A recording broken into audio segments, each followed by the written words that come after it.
Welcome back, everybody, to another fantastic episode of Astral. Stewie Doo. No, wow, we have a great episode for you today.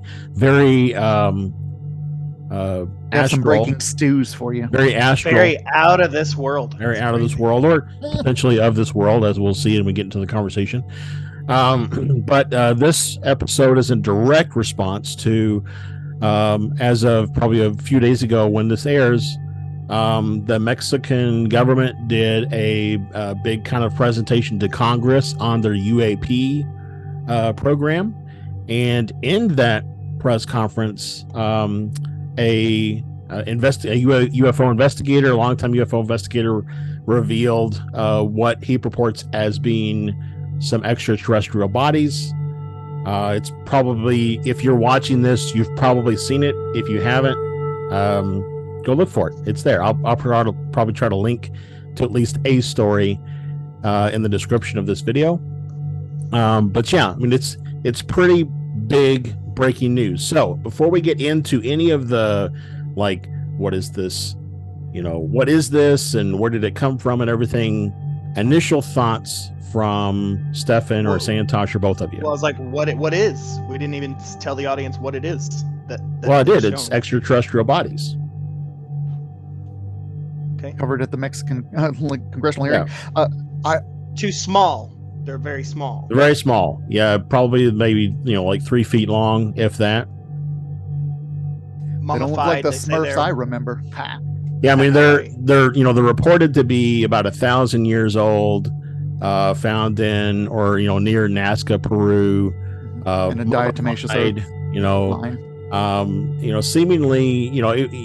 Seemingly if they're 1,000 years old, maybe some sort of a ceremonial type burial, maybe taking place since they're mummified. I have no evidence to support that. That's just me, going out on a limb. I remember in one of them, they specifically said they're not mummies. Like, I was watching a translation. It was said in Spanish. I can't verify. Okay. But I remember that. But before we get too far, first reactions, please. Allow me to have it. I'm excited too. Yeah. I think it's particularly interesting that aren't we due a Pentagon debrief tomorrow that was already in the works? That would be the 14th. I don't know. I'm going to have to look into that. And while you continue to give your first responses, I'll come back with an answer. My first reaction, again, like echoes Stefan's, they're small. I didn't expect them to be so small. I hope that well. Yeah, so the report that is supposed to come out as of the recording of this September 14th is NASA's UFO study to announce results from anomalous object reports that they have collected. So it's the NASA one that is, as of this recording, happening tomorrow, September 14th. Very cool. So back to first reactions again. Yep. They're hobbits. And didn't we find hobbit hominids, a few years back that were like 3 feet tall? The Denisovians, or yeah, but I think the difference is those hominids, I think, still had 5 digits, and these only have 3. Well, that's what I said. Are they related? Yeah. Also, I agree with Stefan's reaction in our chat that what is it you said? You're like, so the ET sculptors got the movie ET effects set, got it really close with that elongated head. Yes, you did. I don't know. Somebody said it, and they're accurate. I think ET's head, though, is both elongated and wide. But I mean, they're 1,000 years old, so I'm sure that. I don't know. I hate it because me, the one that really wants to believe, I am so skeptical of this. I don't know. My initial thoughts are just skeptical. They just look so fake. Right. So fake. I mean, I agree with that, and I'm worried that we're being set up for the as a little bit of bait to get everybody to be like, look, and then they're going to go, haha, you idiots. We faked it the whole time, just to discredit believers. The arms just seem flat, like it was sculpted. Like I don't know. I mean, I've seen, regardless of how you call it, mummied or whatever, I've seen some people who they've recovered or found, bodies in areas that have been untouched for 1,000 years or more. And, the skin is just very, I guess, leathery would be a good, analogy or adjective. And it almost seems stretched over the, kind of remaining bone structure that's there. And that's really what they look like to me. And I mean, for those that are watching this on YouTube, there's going to be some pictures showing up of what they look like when they were revealed in the press conference. And so you can go look at the YouTube version if you haven't seen them already. But I don't know. I think, I get what you're saying, that it feels fake. And and I think part of that is that, psychologically, at least for, I think, probably the three people that are on this podcast right now, we're ready for some big news to drop, right? Mm-hmm. And so whenever some big news does drop, if it's this or anything else, I think because we're on the edge of our seat waiting for it to happen, the kind of gut response is going to be, is this it? I know. Right? The only thing that's got me more towards yes, this is real, is the Mexican government pushing it, not just Jaime, because Jaime's been debunked before on a few things, and so he but of course we know on this show anything can be debunked, right? Anything. So I mean, my question would be, when he was debunked, how was he debunked? Did somebody say it could be a deformed child, or did they actually have proof that it was? Well, which we're going to talk about, but he's the one that found the one that Greer posted a long time ago. Yeah, the one that's really tiny, almost looks like a fetus or something type size. Yeah, Jaime was behind that as well, and that's been debunked. And I mean, that was a huge deal. I mean, right? You say it's been debunked, right? People say it's been proven to be false, yet it's used across the community of UFO people, right? Greer uses it, Ancient Aliens has used it, all kinds of people, and also all kinds of documentaries. So either they are just purposefully saying, I am not going to look at your evidence and that's fake news, and I'm going to continue to say that it is what it is, or the debunkers, did not provide ample evidence to satisfy them on saying this is what it is. I mean, Stefan, you and I have talked about it before on the Convergence Enigma. We've talked about it here on this show. For a lot of people to be able to say it could be this, for them, it is that. Right, and I don't have your answer because I don't recall. Yeah, I know. It's rhetorical. I know it was not this could be paper mache, so therefore it's not. No, it was an actual scientific debunking. Yeah.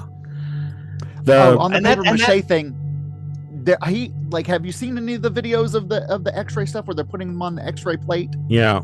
The dude is literally holding it by the chest and putting it down. That was my one flag of you don't treat precious shit with one hand.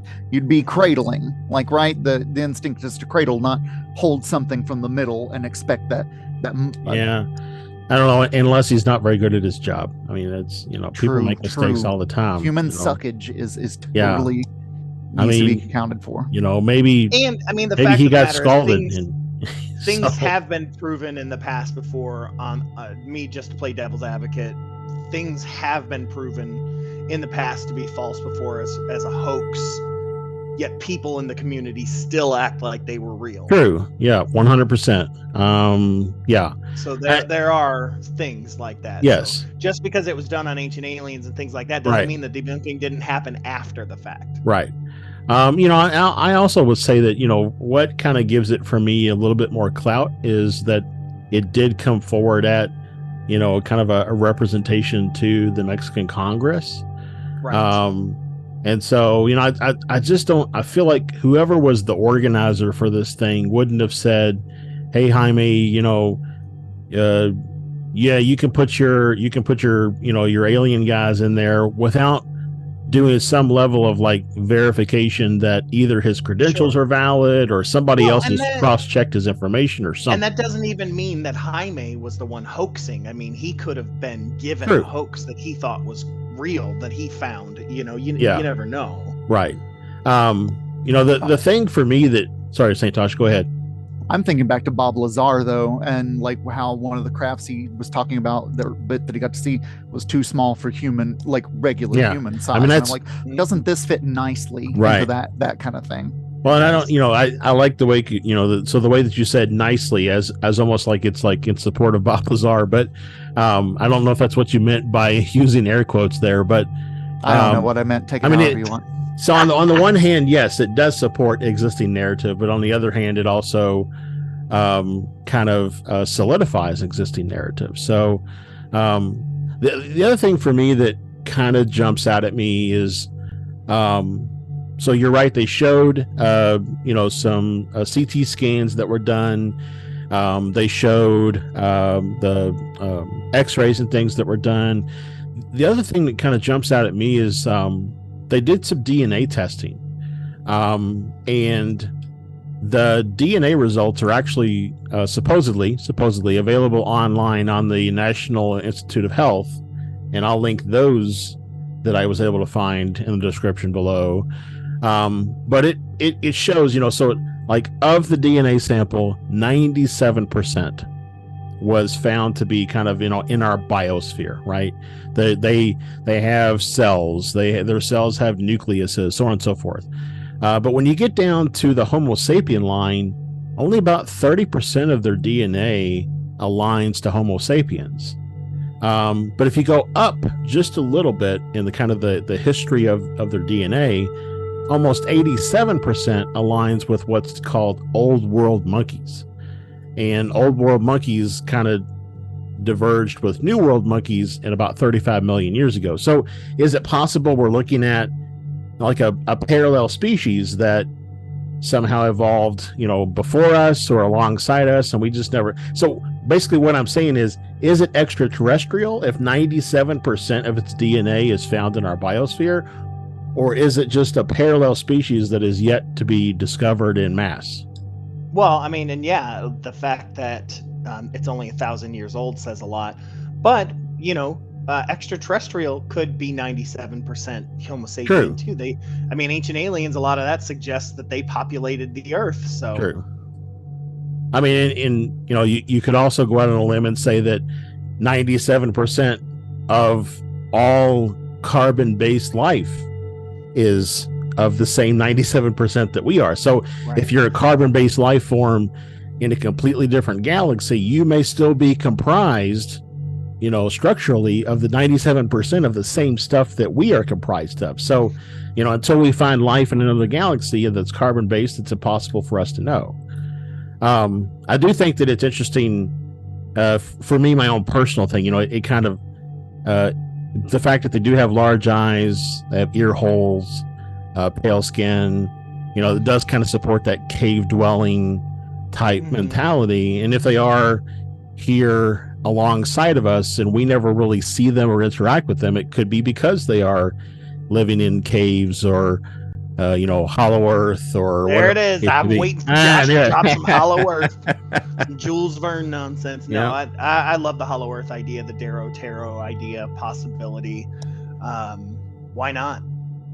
Yeah, I've been thinking the whole time you're talking too. If you think about how they've all been trying to be very particular with the way that they word things, and how like everybody's like, no, it's not stop saying extraterrestrial. There are other options. Yeah, and I find that interesting.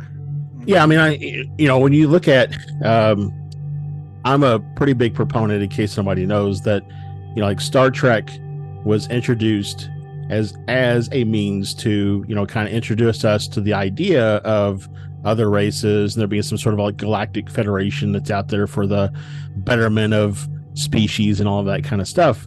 And so when you look at a lot of Star Trek, especially in the Next Generation series, when they come across people who are of more human appearance, they often are on planets where there is another species that is not as much of human appearance. And usually there's like a warring aspect to it and stuff, like constantly battling for dominance or whatever. But still, the idea that if Star Trek is there to introduce you to new ideas and concepts that may be more close to home than you realize, maybe that's one, that we are not alone. See, we are not alone either. Not only in the galaxy, but on this planet. We have another species too. There you go. Kitty. I've said that before. I mean, if they're among us, they're probably the fucking cats. Because who's got the sweetest deal? Yeah. Yep. So the other thing I wanted to kind of ask about is... She's pissed. Oh, like, why did you pick me up? Yeah, she was sleeping hard.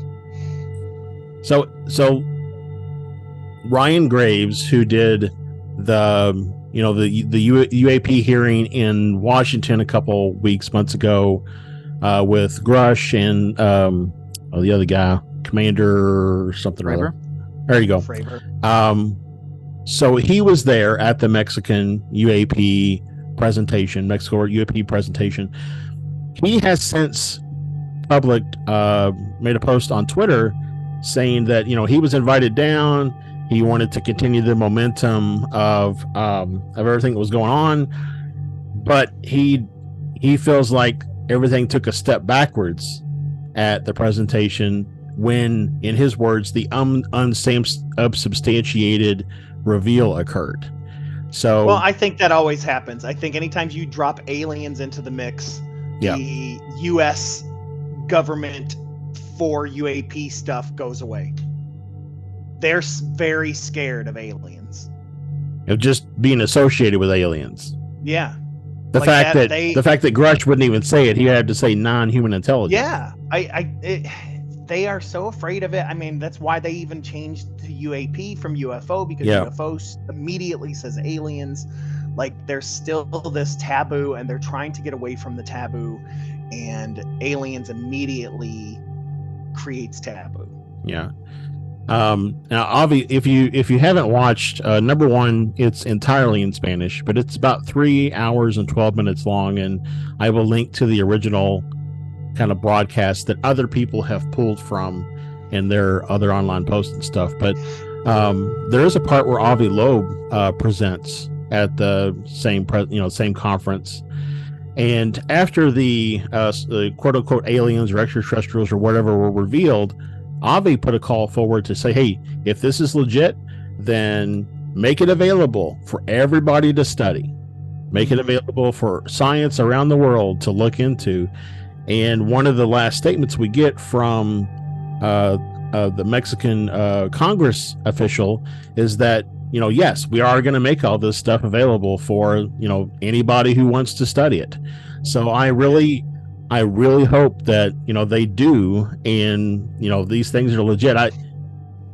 For me, if it's another species living alongside of us, or if it's extraterrestrial, it still to me says that we as humans aren't as high on the pegging list as we thought we were. So, we probably should take a step back and realize that there's other stuff going on here. So.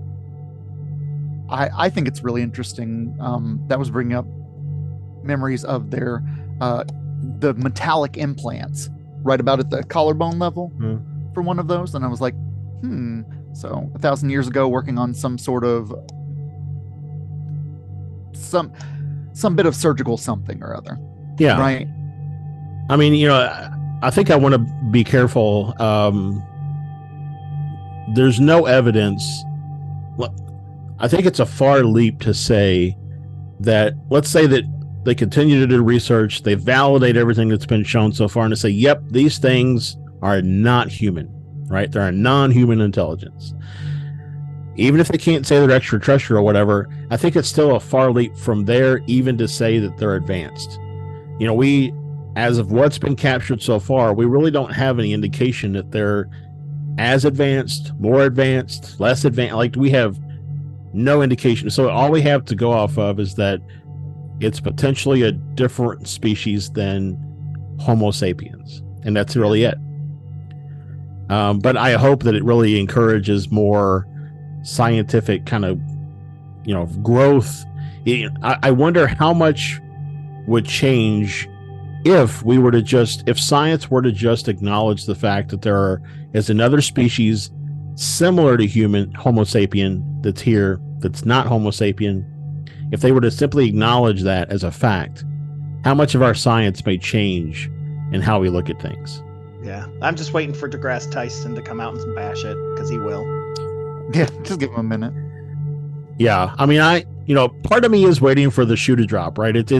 I'm waiting for, Harvard to get a hold of one of these things and do an experiment and come back and say, you guys did it wrong. This is 100% humans. The heads are just bound, or it's a deformity, or, I mean, like I said, psychologically, because I've been waiting for so long for something like this to come forward. I mean, of course, I'm holding a little bit of myself back a little bit so that I'm not fully let down and disappointed if it does happen. But I got to be honest, my first gut reaction when I saw it this morning was like, this is 100. I mean, I did not, in my gut, did not feel anything like this was skeptic type stuff. And I look at a lot of video from people of UFOs and various things, and I immediately have that skeptic tinge, but I did not have that for this. I think on that whole, like, we as a species tend to overinflate things, or however it was said earlier. Oh, come on, brain. It gave it up halfway through there. Damn it. Sorry. I swear I'm sober. That's right. It'll come back to you. Yes, it will, because it was a good one. But yeah, I mean, I just, bottom line, I really want it to be authentic. And I love that if it is authentic, I love that it was some nation other than the United States that kind of like fired the balls to do it. Disclosure shot across the bow, Right. Very brave of the Mexican government. So what I was saying is that overgeneralization of a lot of people are like, well, this is what aliens look like. It's only one species of how many are probably here. Right. And we're not talking about that. It's just like, oh yes, this is one of the forms that they come in. Or that we as humans also come in. Oh yeah. Josh and I just had this conversation because one of my UAP reports that I reported to MUFON a few years back, I got told that I was making it up because they had never heard of the type of UAP doing what I had said that it would do. And I'm like, oh, so you know exactly the exact amount of types that exist out there. The amount of hubris of people. Yeah. Stefan, you and I used to talk about it when we did the Convergence Enigma podcast like a couple of years ago. We were talking to people about how there really is no such thing as a UAP expert, because we don't know what they are, but yet I have heard a lot of people lately been introduced as, here's our UAP expert. And I think there's a lot of, gotta be really careful about calling someone an expert at something that we still know very little about. It's like saying, here's our expert in exoplanets, when all we really have is like light being reflected by objects moving in front of, we most of the exoplanets that are out there are still theorized based on, radio telescope data. So I don't know that you can have an expert in exoplanets at this point in time. So I just be careful about, for people who have guests on podcasts, be careful what you say that they're an expert in, because once you give somebody that credential, other people give it to them too. Now you got an expert who may not be an expert. Thus, remember when I told you I couldn't call myself a guru? Yeah.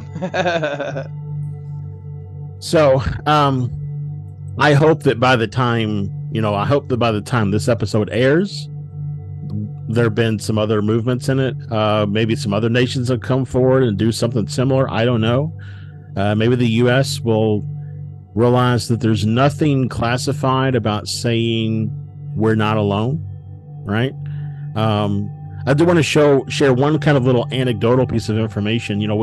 We've talked about before that um, when the Brookings report was penned and they said, the world isn't ready to hear this news, that there was probably a plan put in place to get them ready, right? Mm-hmm. We've talked about how they use media and all kinds of stuff to potentially desensitize us to the idea of extraterrestrials, etc. So I showed this news video to my kids this morning. I've got 2 girls, they're both 9, and one said, about 20 minutes later, I said, so what did y'all think about the video this morning? One said, it was really cool, but it was boring. So if that doesn't speak to the desensitization of this topic, I mean, the fact that even myself, that when I saw these kind of beings or whatever laying in these, boxes, I didn't even feel a glimmer of like fear or no kind of visceral reaction, no animal brain reaction to seeing those things, right? It was all frontal brain reaction. So I mean, the fact of the matter is that if this would have happened in the 40s through the 70s, it would have been a completely different beast. Yeah. And then my other daughter, though, I asked her about it, and she said she was scared. And I said, well, what does that mean? What do you mean by that? And she said, well, I want to know if there are friends or if there are enemies. And I think that's probably what most people want to know, right? And so I was talking to somebody else yesterday, and they had the viewpoint that there are enemies, right? And just like we've talked about here on the show before, some may be our friends, some may be our enemies, some may be indifferent to us. Yeah, I was supposed to say, some may just don't care. Yeah, but to just assume that they're all our enemies, like you said, Santosh, that this one find is somehow representative of the entire, species or multiple species that may be out there. That's like saying, I'm going to take Hitler as the de facto representation of the human race, right? Right. And so whatever he did or said, that's how you all must feel. So, mic drop. Boom. So, I don't know, any other thoughts on the topic? Yeah, we haven't brought up Lucy yet.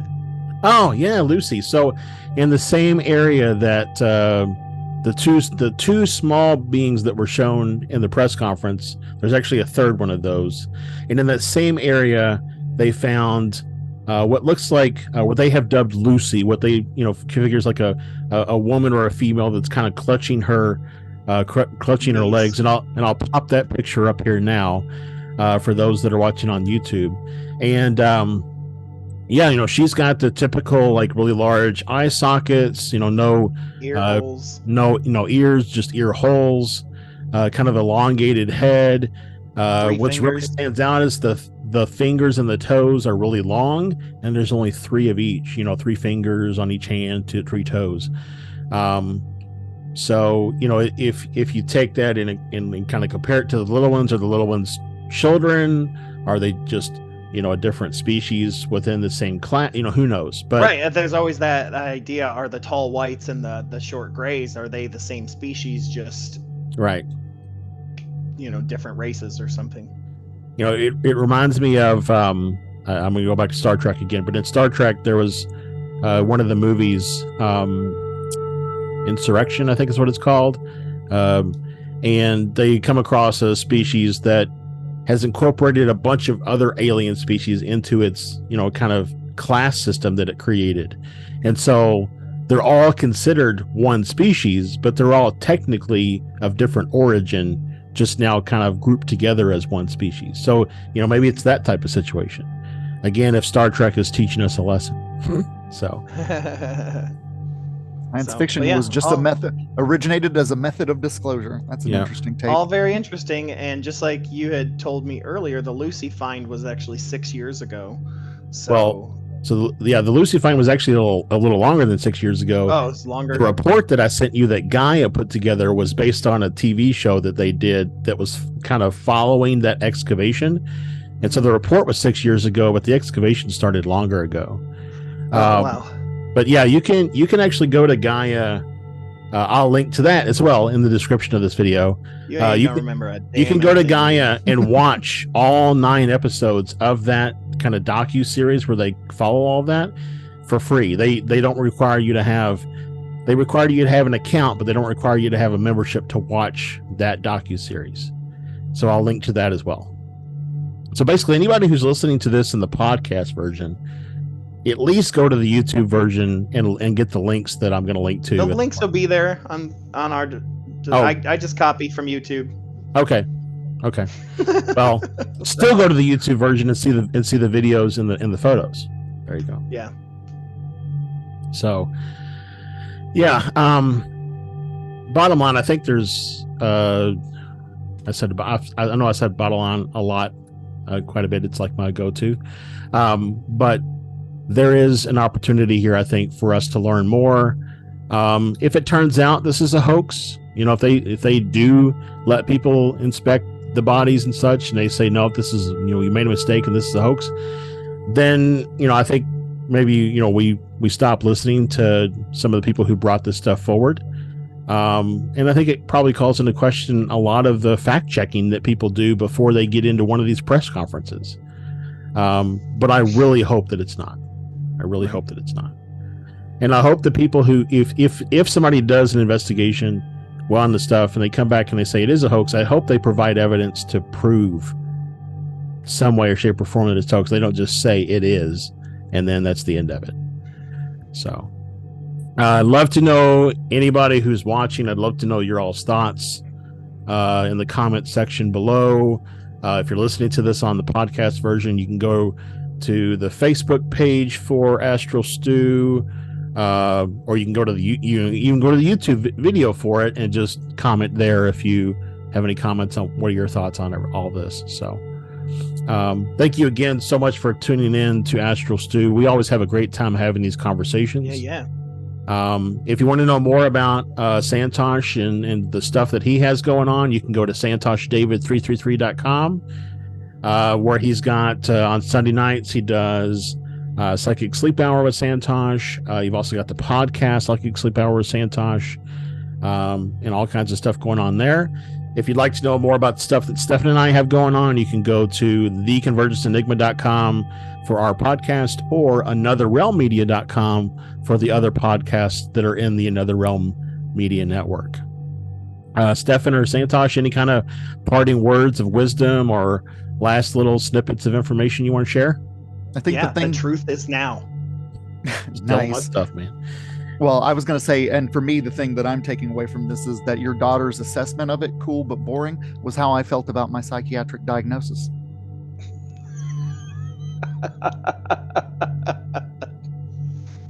What do you think about it, Leia? Yay, cat! I don't know where to go from there, but sure. You were wrapping it up. Yeah, I know. It up. All right. So if you're a fan of cats, if you're a fan of aliens, if you're a fan of Santosh, Stefan, or Josh, please consider giving us a like, subscribe to the channel. It's not just this show that hits the channel. There's other podcasts that hit the channel. So we'd love for you all to check us out and all the stuff that we do. So thanks again. And until next time. Here's to a better tomorrow. Ooh, that's a nice one.